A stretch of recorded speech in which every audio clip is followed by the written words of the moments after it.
Bom, isso é um longo processo o fato de chegar nesse momento de não querer que essa geração fizesse parte daquele conhecimento, é um longo processo histórico. Então, por exemplo, até a década de 30, 40, que é a geração do meu pai nasceu em 1930, né? Então, até a década da geração do meu pai, era impensável na história do Brasil que uma geração inteira não fosse artista. A geração do meu pai, como a geração que eu falei, de um processo de sociedade que está acontecendo nos países ocidentais, de uma certa forma, abrangendo vários grupos populacionais. É claro que tem grupos populacionais que não pegam. Os índios não pegam. Os índios vai pegar mais tarde. Então você tem grupos, mas a maioria dos grupos estão vivendo no urbano, passa por um processo de acesso à educação e uma ideia de proposta de educação que o saber vai estar num determinado lugar. O saber de produção de conhecimento vai estar na escola. E escola entendida como aquele espaço restrito do muro, da sala, professor, carteira, certo? Todo mundo sentadinho e alguém, sabido, passando as informações. Então, há uma ideia, consolidando desde que consolida no Brasil a partir de 30 com o Getúlio Vargas, o ministro da Educação chamado Capanema, que vai ampliar significativamente a República de ensino para o que se chamava de ensino primário. Então, passa os primeiros anos, que era qualquer um, todo mundo tinha que estar na escola. Então, o círculo faz a regra. Até então, são quase 3 séculos ou mais de formação de artistas, com uma complexidade metodológica importante, né, que eu vou descrever no meu livro depois. Só que isso, para a sociedade, não tem valor, né? As disputas, inclusive, com algumas frentes, como a educação física, outras frentes com o corpo, que não tem conhecimento científico do corpo.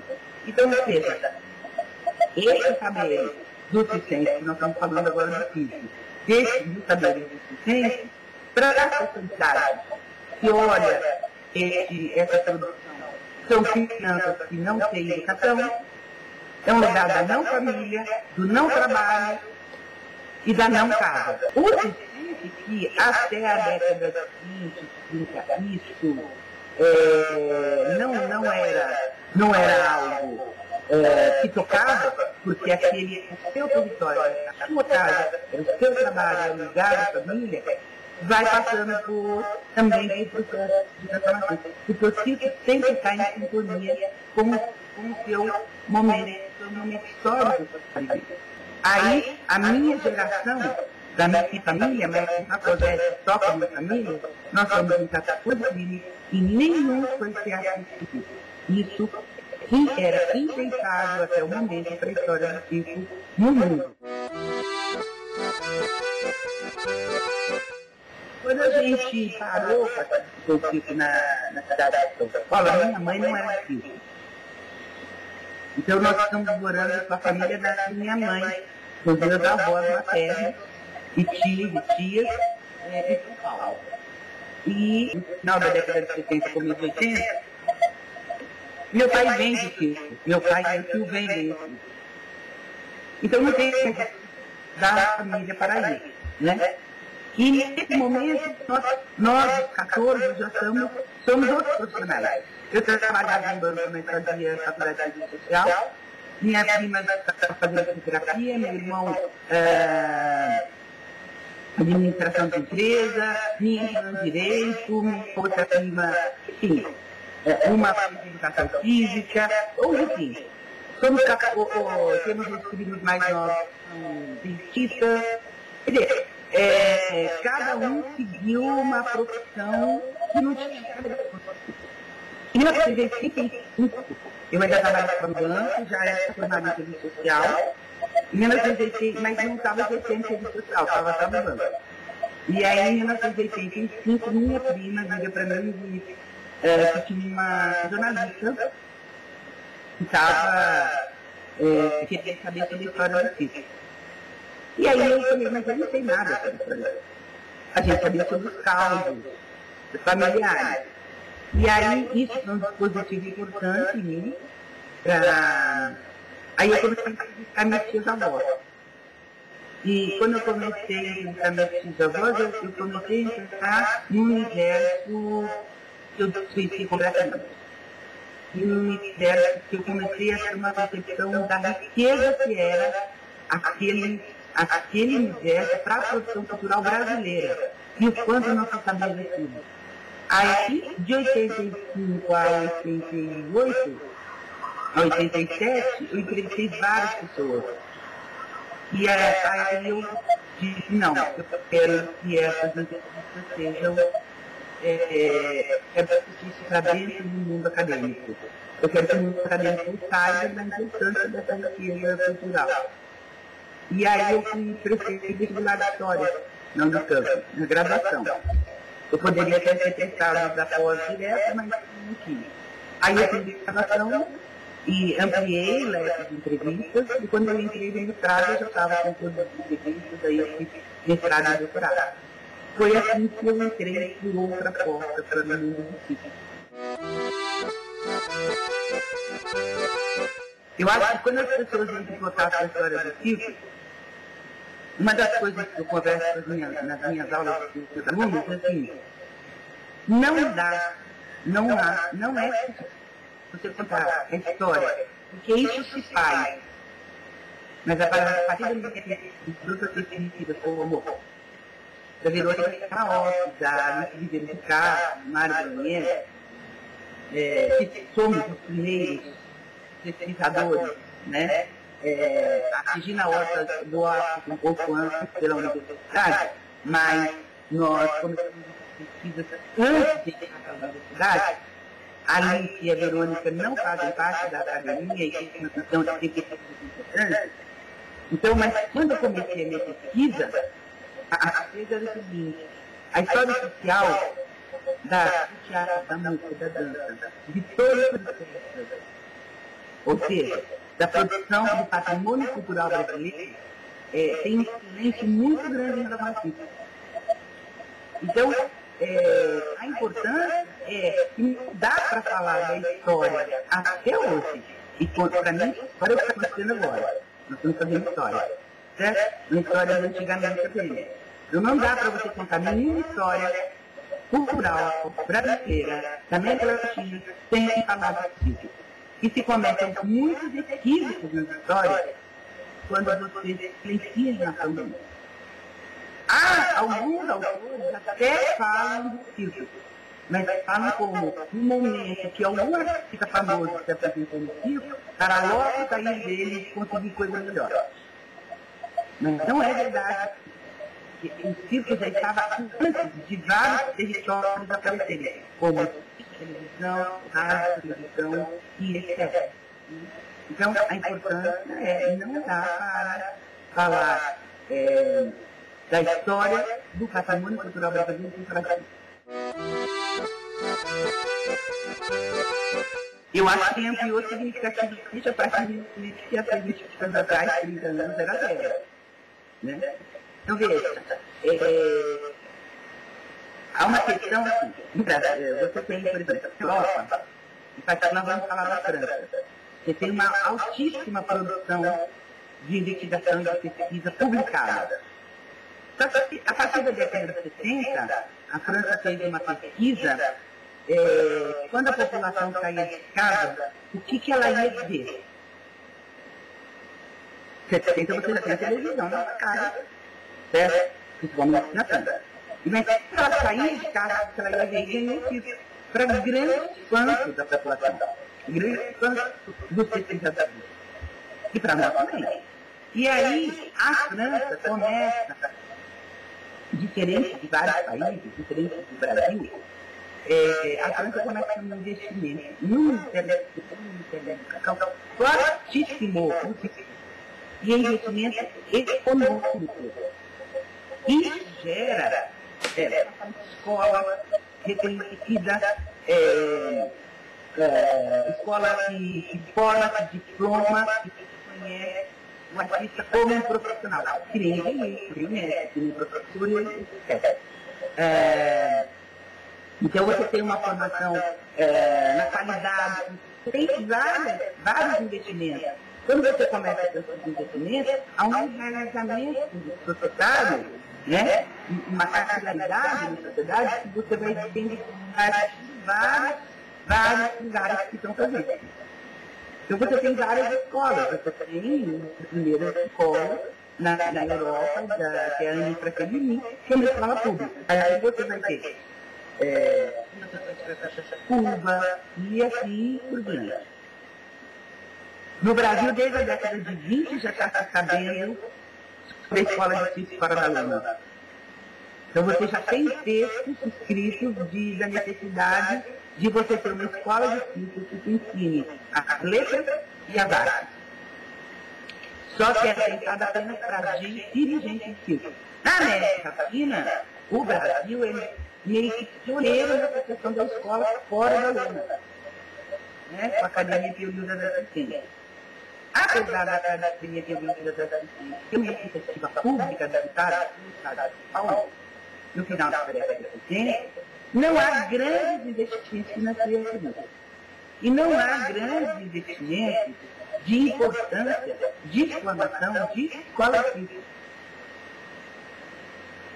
Só que, e isso é importante dizer, porque quando você não tem um investimento político, no sentido de que tem uma importância política e educacional no investimento na formação de escolas físicas, e você não tem um investimento por consequência econômico, porque antes de investimento econômico, você tem que ter o interesse político, a implicação política na coisa, né, de políticas públicas. Então, não houve isso. Mesmo, por exemplo, a Academia Piolina das Artes que tem, você teve 2, 3 anos. Depois, o Estado não investe mais. Concomitante a Academia Piolina das Artes que está tendo também movimento, sempre concomitante, no Rio de Janeiro, que vai resultar na Escola Nacional de Circo, que está aí até hoje. Então, a Escola Nacional de Circo, ela é uma importante até hoje, só que ela precisa de ser escola, ser considerada escola. Há um projeto que o Humberto de Oliveira, que é o diretor da escola, iniciou, que ele iniciou a administração dele, que é transformar pelo menos o curso num curso técnico, que já é um primeiro patamar de reconhecimento dela enquanto escola. E acho que logo isso vai estar sendo finalizado. Mas isso precisa da contrapartida da FUNARTE, do Ministério da Cultura e do MEC, dela como escola, com dotação orçamentária própria. Enquanto você não tiver esse grande investimento, ela fica dependente de comprar um papel higiênico, entendeu? Então, veja, a importância disso tudo é muito grande, porque a linguagem circense, como a linguagem artística, hein? Mas nós estamos falando do circo aqui, a linguagem circense, como eu sempre trabalhei, ela é muito rizomática. Então, assim, se ela encontra dificuldades de produção aqui, ela vai achar outro caminho. Então, ela sempre procura caminhos para sempre. 4 séculos de ciência, ela nunca parou de ser produzida. Certo? Então, quando as famílias começam a parar na década de 40, 50, essas famílias param na cidade. E são esses mesmos ciências, diferente da história da maior parte da Europa, não da Nifratelini, mas da maior parte da Europa, São esses mesmos circenses que passam em São Paulo e Rio de Janeiro, e depois no resto do Brasil, esses circenses chamados de tradicionais, que saem da lona, que ficam, porque seus filhos estão estudando nas escolas, e vão fundar as escolas de circo no Brasil. São eles que fundam. Então tem uma importância muito grande, porque a linguagem mostra o quanto a linguagem tem é idiomática, ou seja, ela não para de se produzir e de ser contemporânea ao seu tempo, o tempo inteiro. Quando a escola de circo surge, é algo que nem pólvora, rato de pólvora. É uma que todo mundo observa que é possível se ensinar circo fora do familiar. Então, a diversidade de pessoas que vão fazer circo, vai fazer circo, a diversidade é enorme. A diversidade de pessoas que vai fazer circo é muito grande. Então, são atores, atrizes, dançarinos, cantores, músicos, universitários das várias ordens, pessoas moradores de bairros periféricos, da favela. Então, há uma enormidade muito grande de pessoas de todos os lugares urbanos que vão fazer circo. Aliás, a escola, na década de 90, surgem os projetos sociais que a gente chama de circo social, que são projetos que usam a linguagem científica pedagógica, que têm importância fundamental. A origem dele é no Brasil, hoje ele é espalhado pelo mundo, mas a origem social é no Brasil, e tem uma importância muito grande, tanto de incorporação de profissionais oriundos do circo itinerante, de profissionais já da escola, de profissionais da educação enquanto universidade, da arte educação e espaço de formadores de arte educadores. Então, para você ter uma noção do quanto o circo está hoje no urbano. Ao atingir essa massa muito grande de pessoas, entre eles você já tem vários universitários que são também, não são só os universitários ligados aos institutos de arte. São jornalistas, são geólogos, são educadores que estão fazendo circo. Então, o que você tem? Que movimento que você tem? Você tem esses universitários indo fazer circo e esses universitários voltando como uma onda. E a gente chama aquele movimento de pororoca, voltando para si mesmo e voltando para a sala, para o campo universitário, os campos universitários, com esse saber.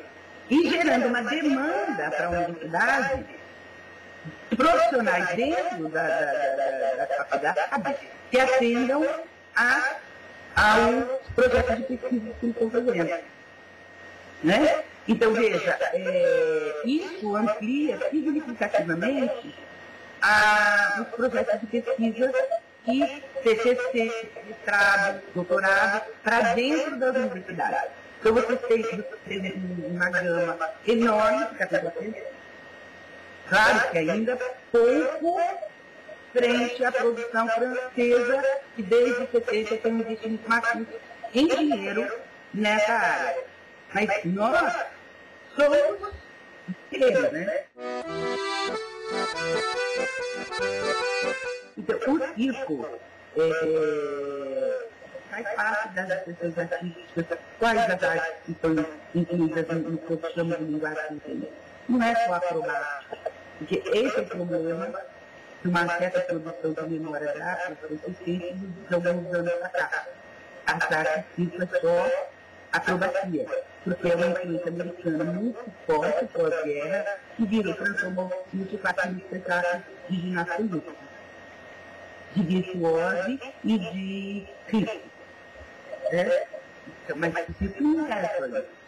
O circo era teatro, era dança, era música, era acrobacia, era virtuose, era risco, era tudo isso.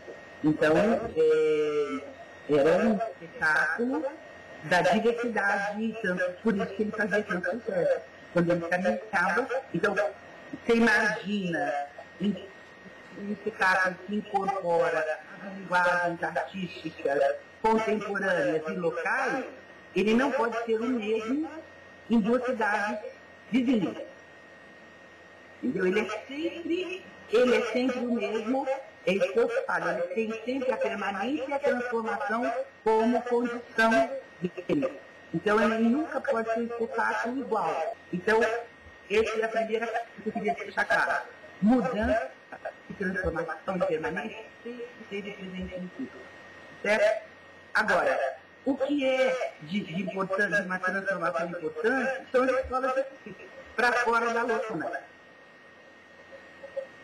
Tá certo? Porque o circo, para você entender circo, você tinha que incorporar um grupo familiar itinerante. Quando você se incorporava, até a década de 40, 50, não era nem pensável você ser partner, você ser alguma coisa que não fosse artista. E ser artista não era só saber brincar na brincadeira. Ser artista era armar e desarmar o circo, produzir o seu próprio músico, o seu figurino, a sua cenografia, saber dançar, cantar, representar, mas para você ser artista até a década de 50 até 60, você tem que incorporar a um grupo familiar. A partir da década de 60, você tem escola, que abre para o urbano. A escola que, na partir da década de 60, com as gerações não dando continuidade, você tem mudanças significativas no modo de organização do circo como espetáculo. Então, a geração seguinte não é mais a portadora de saber, nem a portadora de futuro. Mas não para de ter respeito por causa disso. Mas você não passa mais da família, você passa o artista por várias razões. Nunca fique agora. Mas, para dentro do circo, há uma mudança significativa no modo de organização do trabalho. E também no processo de aprendizagem. O projeto social já é uma outra, o circo social já é uma outra proposta de algo novo. O que não tem novo aí, porque sempre foi novo, é a estética sistêmica. Porque a estética sistêmica da escola é contemporânea ao período da escola. No circo social é contemporâneo ao circo social.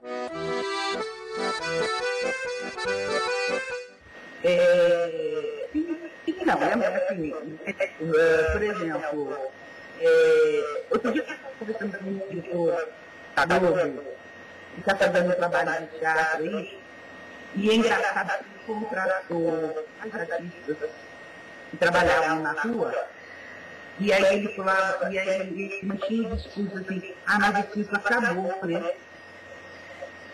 O circo está acabando, o circo está morrendo, esse discurso. Aí eu falei assim, como assim? Você contratou vários artistas para a novela, e esses artistas são circos. E aí, assim, o espanto de algumas pessoas de não verem várias pessoas urbanas fazendo circo. Então, como assim o circo acabou? O que acontece é que assim, o fato de diminuir a quantidade de lona, que diminuiu significativamente, por várias razões, este modo de organização do trabalho da lona, de fato, diminuiu quase 10% no Brasil, certo? Mas não quer dizer que não deixou de produzir linguagem. O fato que nem eu disse, desses novos sujeitos de história estarem urbanos, muda significativamente a relação com o público. Por exemplo, as minhas tias e tias-avós eram tratadas ao mesmo tempo como uma cabulosa, mas ao mesmo tempo como mulheres que empregavam, mulheres fáceis, prostitutas. Os homens eram considerados vagabundos. Não por toda a sociedade, mas na maioria. Era aquele outro que chegava na minha cidade, ao mesmo que maravilhava, e ia embora. Como se era o lugar da não família, da não casa, da não educação, do não território, do não trabalho, ele era ao mesmo tempo como assim, maravilhado, que me trazia, me atualizava do que estava cantando no Rio de Janeiro, do que estava dançando, das acrobacias, do perigo, do animal que eles não conheciam, né? Sistema zoológico do ambulante. Então, como ele me maravilhava, durante o dia eu olhava crianças, homens e mulheres, como uma coisa muito bagunçada, né? Eu acho difícil hoje em dia ainda ter na mesma intensidade. É claro que preconceito e não precisa ser difícil para ser preconceituoso, mas a própria relação com o artista muda. Né? Agora é o filho da família que estão fazendo a vida. É o filho que está fazendo o circular. Né? É o filho que está ensinando, que é o professor. Então, não é possível que essa relação não mude.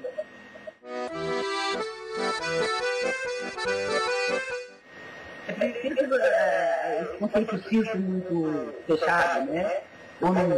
De que circo nós estamos falando. Né? Então, por exemplo, o circo itinerante de lona tem muita dificuldade. Tá? Porque ele só depende da bilheteria. A maior parte do circo itinerante de lona só depende da bilheteria. O Zane, por exemplo, só monta uma ou duas vezes por ano. E ainda assim subsidiado. Porque não consegue sobreviver da bilheteria. Certo? Então, o circo Zane é um modo de organização do espaço, diferente do circo espacial, diferente do Santovich, diferente do circo Puxixinho do Rio Grande do Norte. Certo? Então, você tem, não existe o circo. Então você tem a escola de circo, você tem o circo social, você tem o circo, o festival, os festivais. Então você vê como você tem várias formas de se fazer circo. Porque você tem a escola de circo é uma forma, o circo social é outra forma, itinerante de circo é outra, os festivais, os encontros, os grupos. Então você tem o La Mínima, o circo mínimo, a internet da trupe, o anônimo, no Rio de Janeiro, né? Você tem o Crescer e Viver no Rio de Janeiro, que é um projeto social, mas que é diferente totalmente do que essa roupa tinha, o Instituto de Cidadania em São Paulo. Então, veja, a gente tem um cívico no singular, mas você vê a diversidade que é de produção da linguagem sempre. Então, veja, só assim, se a gente pegar como exemplo o circo itinerante, é muito complicado. É muito complicado. Ter escola de circo é muito complicado. Porque o que as escolas de circo de iniciativa privada perceberam? Que para você formar um artista eficiente, é muito caro. Os projetos sociais de circo também matam 10 milhões por dia, não 1 milhão só, para conseguirem estar em pé. É muito difícil. É muito difícil. Acho que de 20 anos para cá, principalmente de 10 anos, houve uma mudança significativa do investimento público no circo. Eu acho importantíssimo, mas eu acho que do jeito que está sendo feito não é um problema. Porque a educação física acaba sendo, por exemplo, nós só temos no IA, no Instituto de Arte da Unicamp, o circo que inclui o circo como matéria.